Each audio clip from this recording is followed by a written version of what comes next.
Jadi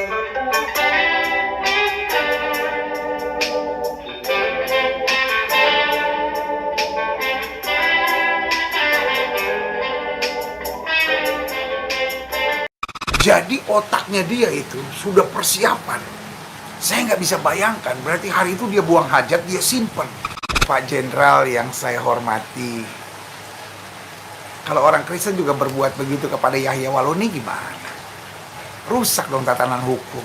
Nggak perlu ada polisi aja kalau gitu, nggak perlu ada hukum.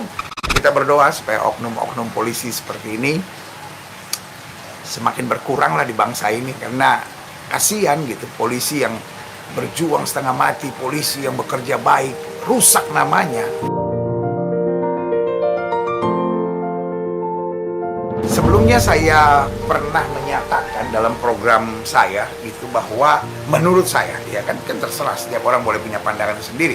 Menurut saya, ya kan Pak Kacai dalam menyampaikan Injil, ya kan punya motivasi yang tulus, motivasinya tulus. Tetapi saya khawatir caranya kurang berhikmat.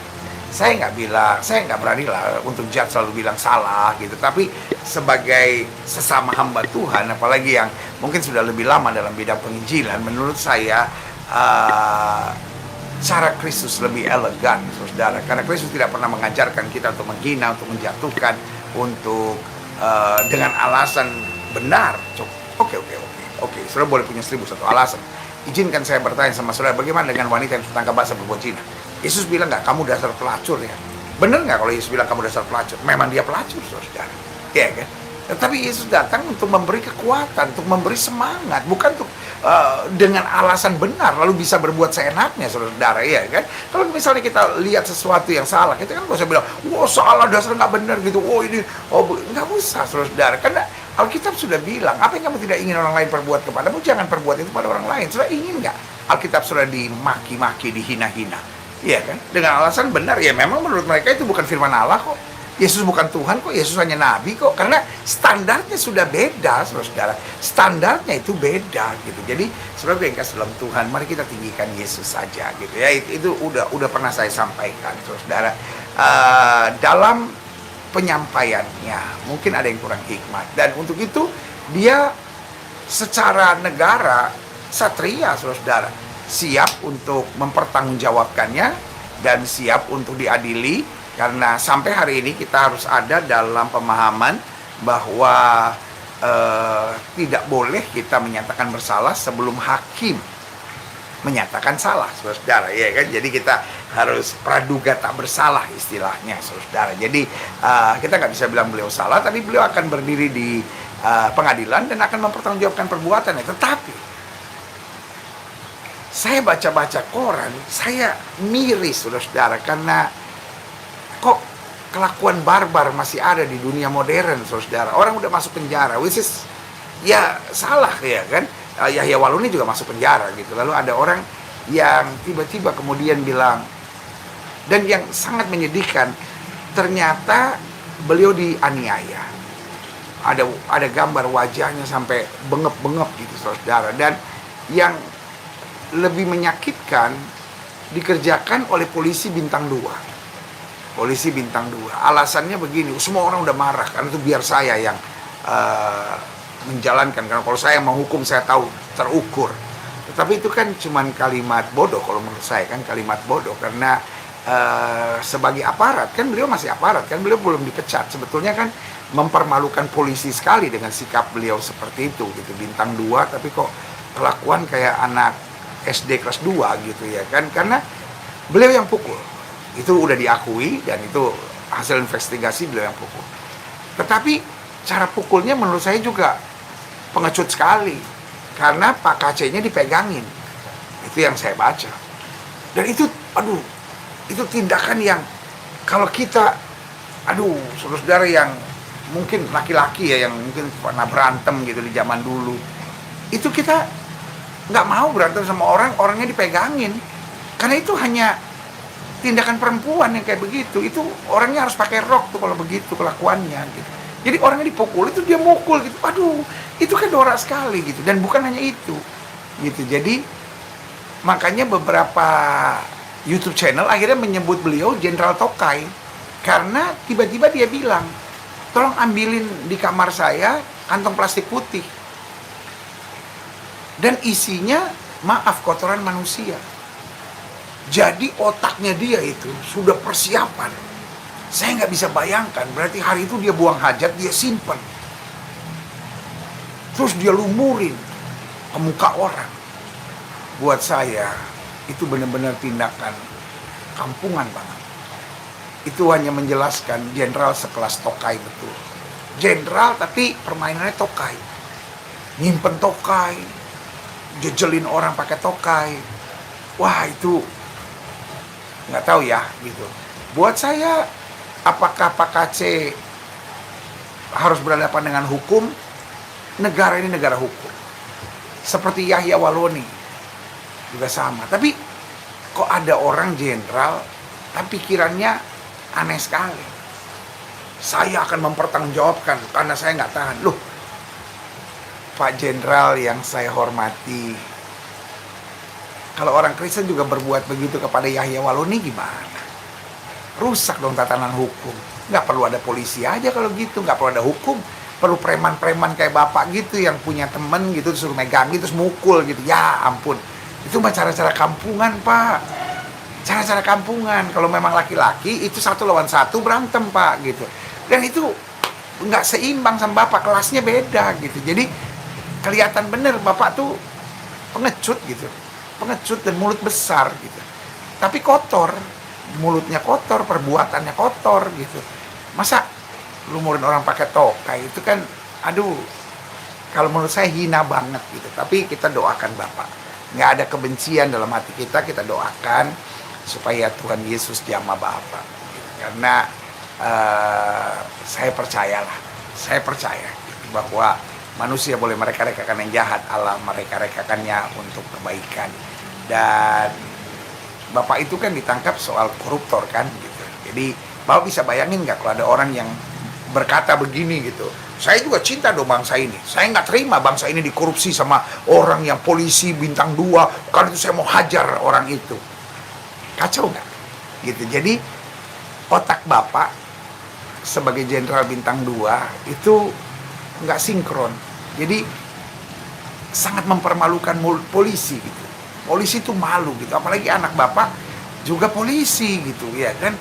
Kok bapaknya yang bintang 2 yang harusnya memberi contoh dan teladan, ini kok tidak memberi contoh dan teladan gitu ya. Jadi kami masyarakat, dan ini bukan hanya karena Pak KC itu Kristen gitu ya kan, tetapi kalau ada jenderal polisi lumurin muka orang pakai tokai gitu, lalu dia sendiri koruptor, mending kalau dia bersih lagi gitu kan. Bapak kan udah terbukti bersalah kan secara hukum kan, jadi bapak nggak bisa lari lagi gitu. Bapak polisi kok, bapak ngerti kok gitu ya kan. Dan sebetulnya kok saya juga coba lah lindungi kan, biasa kan begitu, tapi ya memang udah nggak bisa gitu ya kan, karena memang kondisinya salah gitu. Jadi karena itu saya berterima kasih kepada polisi yang benar gitu ya kan. Dalam hal ini misalnya Kapolri, Kabar Reskrim, Kadif Propam, Dirtipidum, yang akhirnya mengambil langkah tegas. Karena kalau di tahanan Kabar Reskrim saja bisa terjadi manusia-manusia seperti itu gitu, karena mungkin kan penjaga-penjaga masih takut kan karena dia jenderal kan, jadi bisa berbuat seenaknya. Nah, mudah-mudahan ini menyadarkan bahwa jenderal ini menurut saya sudah terpapar radikal gitu, karena dari suratnya itu gaya orang radikal banget gitu ya kan. Itu gaya kelompok-kelompok pengacau radikal lah gitu, khilafah lah gitu, yang gayanya pokoknya hukum tuh nggak penting gitu, hukum tuh nggak beres gitu, polisi nggak bisa buat apa-apa. Padahal dia polisi dan anaknya polisi. Sangat menyedihkan. Jadi kita berdoa supaya yang terhormat bintang 2 Jenderal Napoleon Bonaparte, Bapak orang salah loh Pak. Bapak orang ketahuan. Bapak orang ketahuan, sudah dihukum Pak. Masih juga buat tindakan-tindakan seperti ini. Jadi ya kita doakanlah di masa usia lanjut ini, biar sementara ada di tahanan, Bapak sadar gitu. Bahwa biasanya kan orang kan kalau di tahanan kan, oh semua salah, sini salah, sini salah, polisi salah, oh Joko Chandra salah, Kapolri salah, Direpidum salah, Kadif Propam salah, Kabar Eskrim salah. Ya Bapak yang salah gitu. Dan tindakan ini juga kelihatan sekali. Bapak sama Pak KC yang lebih tua dari Bapak, lebih kurus, yang kalau bertanding nggak sekelas, itu aja Bapak suruh orang pegangin, Bapak pukulin. Sorry ya, kita yang dari dulu misalnya pernah berantem apa-apa, kita nggak memukul orang ketika dia dipegangin. Itu norak, itu cengeng, itu pengecut namanya. Iya kan? Kita mau mukul, kita nggak mau dipukul. Tapi waktu Bapak main dengan tokai, nilai Bapak langsung rendah. Hanya jenderal koruptor aja udah cukup keras. Sekarang jenderal koruptor dan jenderal tokai Bapak itu. Gitu. Jadi kita doakan ya Pak ya, supaya yang terhormat Bapak Jenderal Bintang 2 Napoleon Bonaparte segera sadar bahwa tindakan-tindakan mukulin orang di penjara itu, nggak tahu ya, ini tindakan dari orang yang sebetulnya otaknya sudah dipapar oleh kuasa kegelapan, setan-setan dan iblis-iblis. Tapi kita berdoa supaya Bapak sadar tindakan seperti itu. Karena kan kalau nggak ada kesadaran ya merasa paling benar sendiri, semua orang benar, semua tindakan. Tapi Bapak pikirin aja gitu, tindakan seperti itu.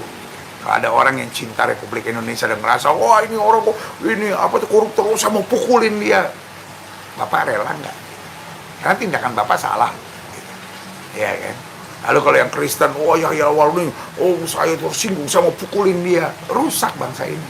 Polisi bubarin aja, hukum bubarin aja, pengadilan bubarin aja, preman-preman seperti Bapak aja yang suruh jalan-jalan di pinggir jalan. Tapi Bapak juga pengecut sebetulnya, pengecut saya. Nggak berani berantem sama Pak KC aja, Bapak suruh pegangin, ya kan. Jadi nilai Bapak langsung kita tahu lah. Jadi kita doakan supaya hal-hal baik boleh terjadi, dan kita berdoa supaya oknum-oknum polisi seperti ini semakin berkurang lah di bangsa ini. Karena kasihan gitu, polisi yang berjuang setengah mati, polisi yang bekerja baik, rusak namanya cuman gara-gara jenderal koruptor, jenderal tokai ini gitu. Tapi ya kita doakanlah supaya Bapak mendapat pencerahan, karena tidak ada yang terlalu rusak sampai Tuhan gak bisa jamah, tidak ada yang terlalu buruk sampai Tuhan gak bisa pulihkan. Kita doakan Pak Jenderal Napoleon Bonaparte, ya mungkin lagi kesambat setan lah, makanya perbuatannya seperti itu gitu. Mungkin dia juga stres gitu akibat masuk penjara, bintang 2, mimpinya udah kan malu dong ya kan, udah bintang 2 tiba-tiba masuk penjara gitu kan. Jadi mau buat hal gitu supaya dihormati orang, kan sekarang dipuji-puji, wah jenderal membersihkan dosanya lewat perbuatan itu, apa gitu ya kan. Tapi nggak apa-apa, kita doakanlah gitu ya. Jadi umat Kristen kita doakan secara khusus Pak KC, kita doakan penjara-penjara supaya tidak lagi ada tindakan-tindakan barbar. Kita doakan supaya orang-orang yang dalam hatinya dikuasai oleh kebencian dan roh-roh keji seperti ini mengalami jamahan Tuhan.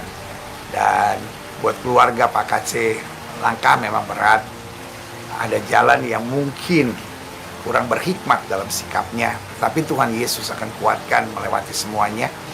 Dan Alkitab bilang, melewati lembah kekelaman, aku tidak takut bahaya, gadamu dan tongkatmu menjadi penghiburan bagi aku.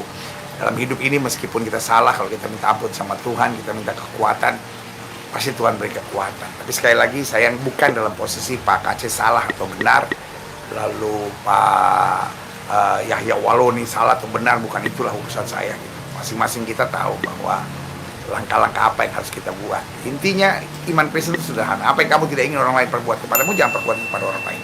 Kalau kita nggak ingin dihina, jangan menghina. Kalau kita nggak ingin dijatuhkan, dihakimi, jangan menjatuhkan dan menghakimi. Maka berkat Tuhan akan terus menyertai hidup kita. Haleluya. Yes, puji Tuhan, Tuhan baik.